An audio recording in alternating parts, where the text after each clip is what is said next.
This is CBS News Miami. And good afternoon, and thank you for joining us for the CBS News Miami's 4 p.m. Quickcast. I'm Jim Barry, and we start this afternoon with breaking news. We are getting new information about a Miami Beach police officer killed in a motorcycle crash in Hialeah. It was a one-vehicle accident on the Grotney Parkway in I-75, only involving his motorcycle. Miami Beach police identified the officer who died as 33-year-old David Cajuso. He was a 10-year veteran of the police force. There's his picture. Chopper 4 was over the procession now that is about to begin, including with Miami Beach Police and Fire, as well as police officers and other first responders from around South Florida. They will escort the officer's body from the hospital to the medical examiner's office as we see the officers and others lined up there. Officer Cajuso leaves behind a wife and 3 young children, ages 2, 3, and 5 years old. Details of his funeral have yet to be released. We'll have continuing coverage of this breaking story coming up tonight on CBS News Miami beginning at 5 o'clock. And now to our other big story this afternoon, Hurricane Melissa making landfall in Jamaica as a Category 5 hurricane. Live pictures out of Jamaica showing catastrophic damage. It's expected from this powerful storm. The streets are empty as the U.S. Embassy in Jamaica issued an alert warning people to shelter in place. As we look at the camera there, another camera recording the incredible force of Hurricane Melissa. This is in Kingston. You can see that camera shaking violently. Hurricane specialist and next weather chief meteorologist Ivan Cabrera has the latest track on this powerful storm. Ivan. Yeah, it continues to move on to the northeast, Jim, and now about to emerge north of the northern coast of Jamaica here, making landfall. It's a historic storm, 185-mile-an-hour winds at landfall there. New Hope. This is just to the northwest of the area of Black River there. Lots of resorts there, not as densely populated, obviously, as Kingston or Montego Bay to the north, but that took the brunt of the landfall, which occurred at noon local time today. Here's the current satellite perspective here. You can see the eye filling in. That's pretty normal. We no longer have a Category 5 hurricane. It's not a Category 4, and I don't think we'll regain Category 5 status as the storm begins to certainly feel the impacts of not just the terrain, but the mountainous terrain that disrupts its circulation. You can see the eye just filling it. It may pop back up as it heads over open water once again, which is about to do really over the next few hours. And then, of course, the track takes it to the next stop, next landfall, which will be portions of the southeastern coast of Cuba, and then eventually headed up to the Bahamas, heading in towards the latter part of the week. Safely away from us. That hasn't changed in a while. Look how skinny that cone is. All the models taking this due northeast, courtesy of a front that's going to come in and bring us a big change in our pattern here. But there it is, continuing to jet off towards Bermuda. They'll have to watch it eventually. So a close-up of the cone here. You can see it going into Cuba as we head through tomorrow, and then eventually moving rapidly northeast into the Bahamas and away from the U.S. East Coast. We're tracking a few showers the rest of the afternoon. Been seeing a few here across portions of Doral, heading down towards Homestead, Florida City. Been getting in on some showers just ahead of a boundary, which is, of course, what is pushing.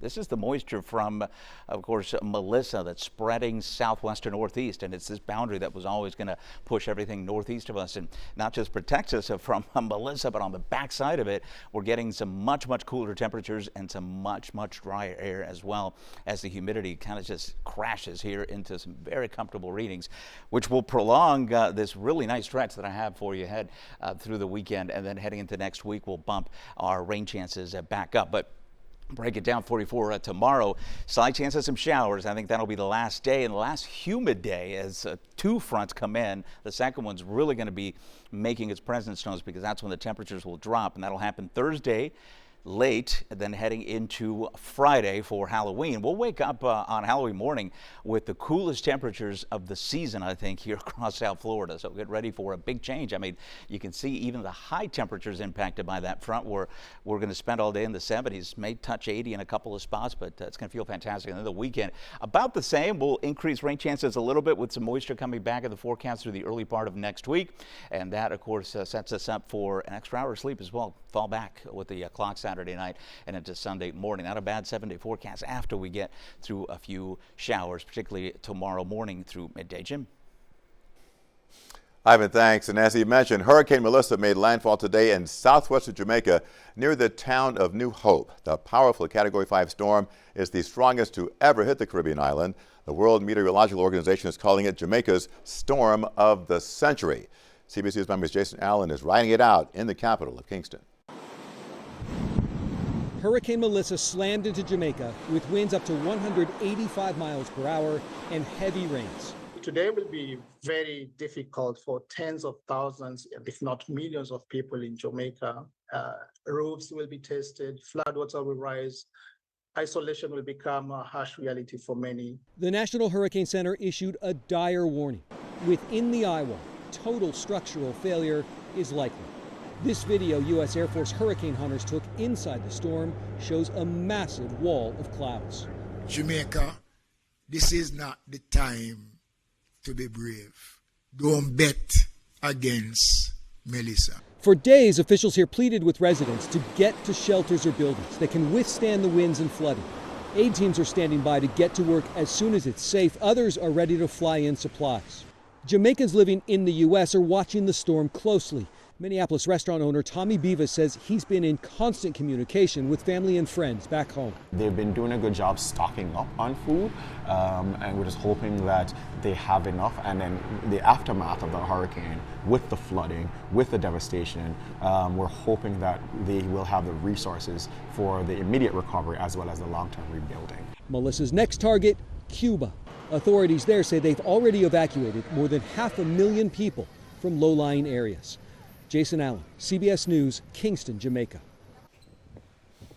And people in Cuba are also preparing ahead of Hurricane Melissa, spending the day boarding up homes and businesses.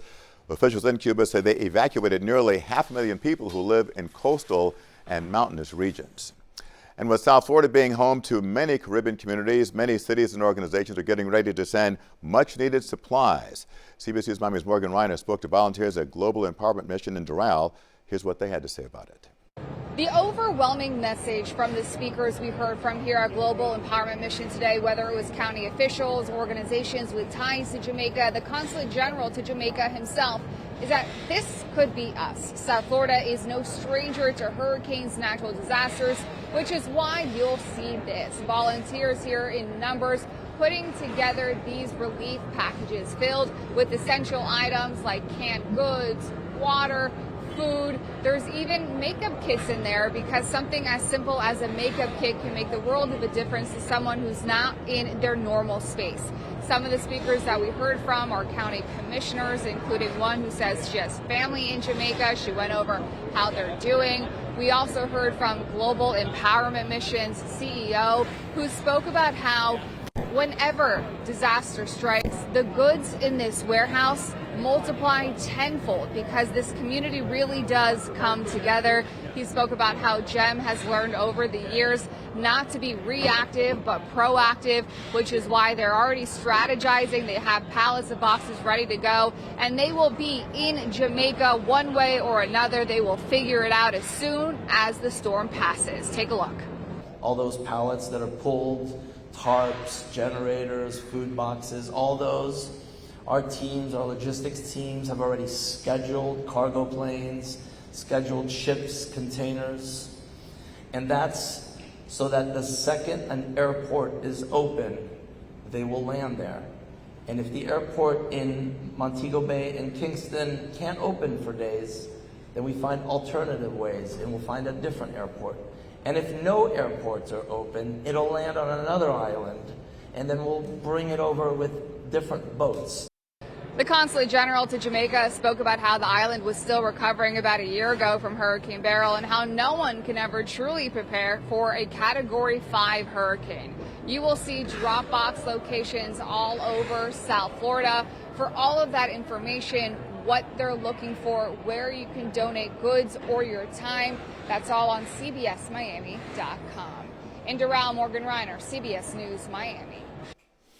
And of course, stay with CBS News Miami on air and online as we continue to closely monitor Hurricane Melissa. Coming up at 5, Ivan Cabrera will have the latest 5 p.m. advisory, and of course, we'll have live reports from Jamaica. Now developing, the U.S. carries out 3 more strikes on alleged drug boats in the Pacific. Defense Secretary Pete Hegseth posted this video on social media. He says 14 people were killed and 1 person survived. He says the 4 vessels were carrying narcotics on known narco trafficking routes. When we come back, an all-new Miami proud how a South Florida attorney is working to connect kids from his community and law enforcement. And the Miami Dolphins back in action, looking to make it 2 in a row. Thursday night, they take on the Baltimore Ravens at Hard Rock Stadium.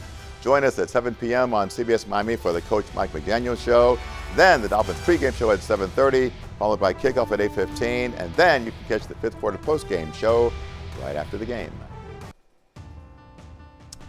In this week's all-new Miami Proud, we introduce you to a South Florida attorney who has spent decades handling hundreds of cases. Larry Hanfield has made his living practicing law, but he lives for being able to give back. And for the last 15 years, Hanfield takes more than 100 kids, many from his old neighborhood in Opelika, treating them to dinner at Joe's Stone Crab. Local police officers also attend. It's an effort to improve relationships between the kids and the police in the hope that neither will ever need his services. But many have. In a career spanning 40 years, Hanfield has handled more than 600 cases from all across the nation. I love this community because I believe we're not perfect, but all that it has blessed me with, the least I can do is make it a better place. And he has certainly done that. While retirement is looming, Hanfield says he still has a long way to go giving back. All right, tonight a major Mega Millions jackpot is up for grabs. It's estimated at $714 million. There has been no grand prize winner since June. You can watch for the winning numbers right here on CBS Miami during the news at 11 o'clock tonight. That is CBS News Miami's Quickcast. I'm Jim Barry. Thanks for tuning in. We'll see you on CBS News Miami beginning at 5 o'clock.